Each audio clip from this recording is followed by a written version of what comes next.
Konflik Israel dan Hamas di tahun 2023 ini telah berlangsung dalam beberapa hari semenjak tanggal 7 Oktober 2023.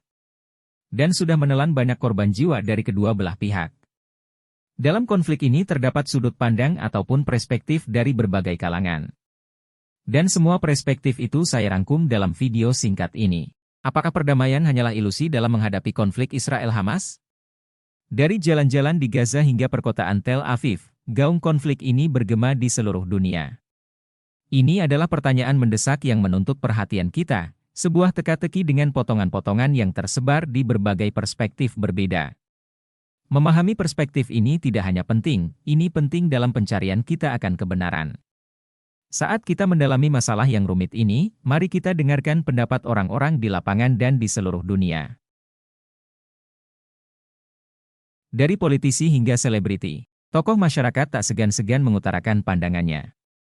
Di kancah dunia, konflik Israel-Hamas menjadi bahan perdebatan sengit. Beragam pendapat telah disuarakan, masing-masing mencerminkan perspektif unik yang menambah kompleksitas permasalahan.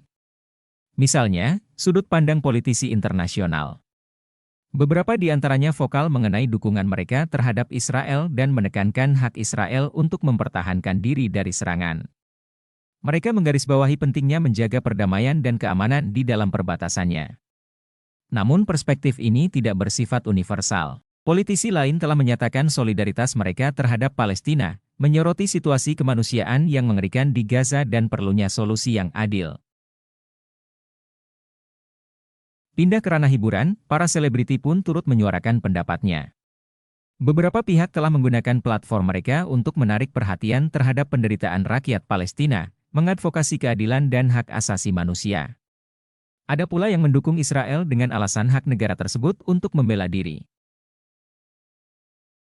Lalu, ada suara-suara dari dunia intelektual. Para pakar dan pemimpin pemikiran telah memberikan pandangan yang berbeda-beda mengenai konflik tersebut, membedah akarnya dan menyarankan jalan-jalan potensial menuju penyelesaian. Mereka menekankan pentingnya dialog dan negosiasi, perlunya pemahaman dan empati. Tapi ini bukan hanya soal nama-nama besar.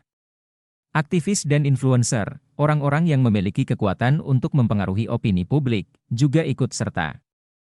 Mereka menggunakan media sosial untuk menyebarkan kesadaran, terlibat dalam perdebatan, dan menggalang dukungan untuk tujuan mereka masing-masing.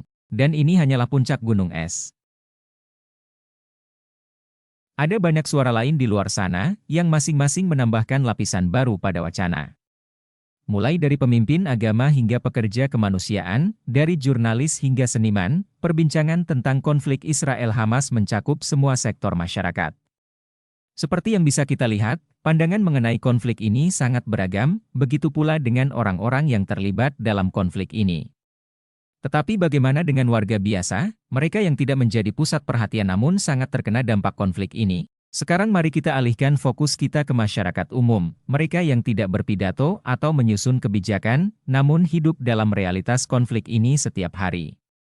Cerita dan perspektif mereka sama pentingnya, bahkan lebih penting lagi, dalam memahami luas dan dalamnya permasalahan ini. Bayangkan terbangun bukan karena suara jam alarm, tapi karena sirene dan ledakan. Atau tidur setiap malam tanpa mengetahui apakah keluarga Anda akan aman di pagi hari. Ini adalah kenyataan yang dialami banyak orang yang terjebak dalam konflik Israel-Hamas. Kami telah mendengar dari berbagai individu, masing-masing memiliki pengalaman dan sudut pandang unik. Seorang guru, misalnya, berbagi perjuangannya untuk menjelaskan konflik tersebut kepada murid-muridnya, sementara seorang petani menyesali hancurnya ladang dan mata pencahariannya akibat serangan udara. Kisah-kisah ini menggarisbawahi dampak konflik ini terhadap kemanusiaan, perjuangan sehari-hari, dan ketakutan yang tidak menjadi berita utama. Mungkin salah satu pandangan paling pedih datang dari seorang remaja yang, meskipun konflik sedang berlangsung, menyatakan harapannya akan masa depan yang damai. Saya memimpikan suatu hari ketika kita bisa hidup berdampingan, tanpa rasa takut, tanpa kebencian, katanya. Ini bukan sekedar cerita. Ini adalah pengalaman hidup warga sehari-hari. Orang-orang seperti Anda dan saya, yang tidak hanya menjadi pengamat namun juga sangat terpengaruh oleh konflik ini dalam berbagai cara. Suara-suara ini mengingatkan kita bahwa di balik politik dan permainan kekuasaan, ada orang-orang nyata yang mempertaruhkan nyawa mereka. Warga sehari-hari, seperti Anda dan saya, Bukan hanya sekedar pengamat namun juga terkena dampak konflik ini dalam berbagai cara. Kami telah mendengar dari tokoh masyarakat dan masyarakat umum.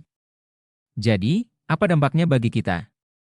Mari luangkan waktu sejenak untuk merenungkan apa yang telah kita dengar. Konflik Israel-Hamas, sebagaimana telah kita lihat, bukanlah isu hitam putih. Pendapat sangat bervariasi, dibentuk oleh pengalaman, latar belakang, dan pemahaman yang berbeda mengenai situasi. Beberapa pihak meyakini penyelesaian damai, sementara yang lain melihat konflik belum akan berakhir. Ada yang berdiri teguh bersama Israel, ada pula yang sangat mendukung Hamas. Perbedaan pandangan ini menjelaskan kompleksitas permasalahan ini.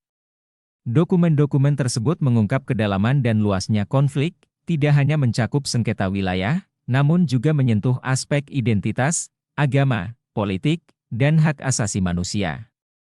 Dalam lautan opini ini, penting untuk diingat bahwa setiap sudut pandang mempunyai bobotnya sendiri, ceritanya sendiri.